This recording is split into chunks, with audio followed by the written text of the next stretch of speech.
Hey everybody, my name is Brian and welcome to the Mr. Maple Show. Hi, I'm Tim. We greatly appreciate you all watching this video. Make sure to like this video, subscribe to our YouTube channel, check out all of our big assortment of videos here on the YouTube, and also make sure to check us out on Facebook. We are facebook.com/Japanese Maple, so make sure you go like that as well, and make sure you subscribe to our weekly emails on MrMaple.com. We had a bunch of cool, new, neat trees every Tuesday at 10 a.m., so that's something you'll definitely want to check out. Today I'm doing a little bit of a different video. We're doing an interview with Brian. So Brian, when it comes to Japanese maples, what got you interested in Japanese maples? Well, I'll tell you what, I had a really good friend of mine. When I bought a home in Tulsa, Oklahoma, he bought me a home welcoming gift, and it was a Japanese maple. And I never really, I knew what one was, but I didn't really know much about them. And so I started landscaping in my yard, and I got the bug. And after that, it was like I started realizing there were so many different varieties, and it got me really excited about it. So many of y'all may not know, Brian was a customer turned employee. So he moved from Oklahoma to East Flat Rock, North Carolina. He's got the bug for Japanese maples. How many Japanese maples did you have in your garden? I had around 250 different cultivars of Japanese maples. Many rare ones. I did a lot of time searching around to try to find some of the coolest trees I could find, and you guys provided me with a lot of those over the years for sure. So what is it about Japanese maples that you love so much? I think there's just such a beauty there, and there's kind of this mystical thing about them as well. Japan is such an amazing place, and you think about how many cool plants come from Japan.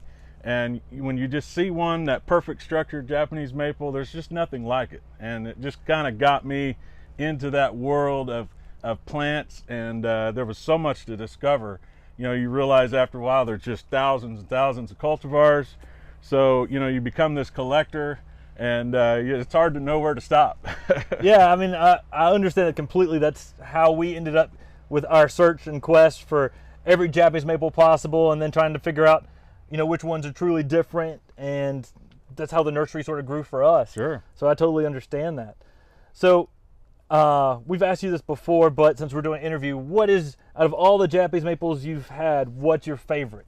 I know that's a hard thing to nail down because it's kind of like saying what's your favorite kid. Yeah. But what's your favorite Japanese maple?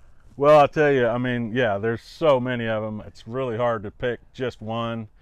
But what really got me going, like hardcore into Japanese maples, was the Moonrise. I found one day at a nursery that I did not expect to have anything like that. I'd never seen or heard of that before, and it just blew my mind. It was so beautiful. The leaves on that thing were just absolutely amazing, and I got to see it kind of transition through the season and all the color flushes and everything. I was just like, wow, you mean there's other trees like this? So it was the one that kind of set the fire for Japanese maples for me.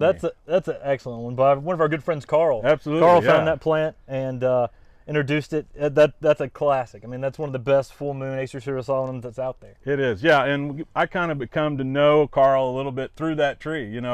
I'd been posting pictures of that plant, and he contacted me and said, "Hey, that's a beautiful Moonrise you've got there." And so we just kind of became friends after that. Communicated over the years. Such a great guy and such an amazing plant. I can see why so many people want that one in their garden. So you've got your new garden that you will be starting at some point here in East Flat Rock. Mm-hmm. So what is going to be your first Japanese maple in your new garden? Yeah, I've had some time to think about that, and there's so many here. Now that I'm working here, I'm kind of discovering ones that I'd never heard of before again. So it's like a whole new journey through Japanese maples. So it's really exciting to think about what I'm going to do first, but I think it's going to be lily pad. And then I was thinking, so I've had so many over the years, I'd like to start with some of the ones I never got a chance to have and grow in my garden. So I was thinking I was going to start with lily pad and then Noel. And I think those two pairing, I've got some pots at the house. I haven't got my garden yet, but I've got a couple of pots. I think those two, watching those leaf out this spring, will kind of satisfy my need for maples until I get my garden. Nice, nice. So your wife, Frances, she's almost into this as much as you are. Oh, she is. She is a big time maple geek, just like me. I mean, when we would go to nurseries, she would go hunting ahead of me and find all the cool ones that, and dig those out of the pile and say, hey, you need to go look at this one, you need to go look at this one. So yeah, she's been a huge supporter of my passion for Japanese maples. One of the big reasons why I'm here. She's just an amazing woman that has supported me in every way and made it possible for me to come out here and come and work for you guys. I just absolutely love it. It's been a great experience so far. Everything that I hoped it was, it's kind of surpassed those expectations. So it's just been a great experience. Well, it's been awesome to have you here. With Frances, is it true that she studied horticulture in college? She did. I believe it was actually just right after high school. She got her horticultural degree. And so she's kind of always had that bug. She loves to garden and flowers and things like that. We always did like pollinator gardens and things like that at the house. Yeah. Out amongst my maples. So it was just a lot of fun. We had time together out there planting things. So it'll be awesome once you get your garden in place here to start rekindling that bug. It's going to be great. And start figuring out what you're going to put in your garden. That's pretty exciting. Of all of the other plants we carry, is there anything you're excited about growing that you couldn't have grow out in Oklahoma? Yeah, absolutely. I mean, there's so many, but conifers was something I struggled with in Oklahoma. Just the heat and humidity there, and we'd have long periods of drought. And so those are really hard for me to grow there. So I'm looking forward to experimenting with some of those. The Van Huey Smith that came in recently has been just, every time I walk by, it catches my eye. I'm like, man, I really need to get something like that. So there's just a bunch of the conifers for sure that I want to kind of bring some balance to my garden that I was lacking maybe in the first garden that I had. And it's really cool to have the opportunity to kind of learn from my experiences, know what trees I liked best or did perform best for me, and kind of get a chance to restart that.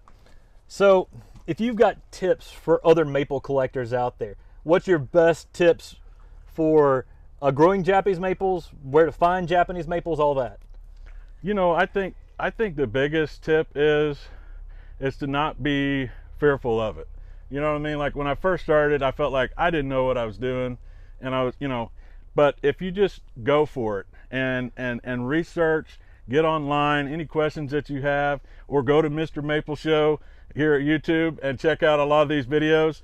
I mean, anybody can grow a Japanese maple. All it takes is just some time, some effort, and it's a great thing to get into. That's so rewarding to watch that plant grow every year. It's just an amazing thing.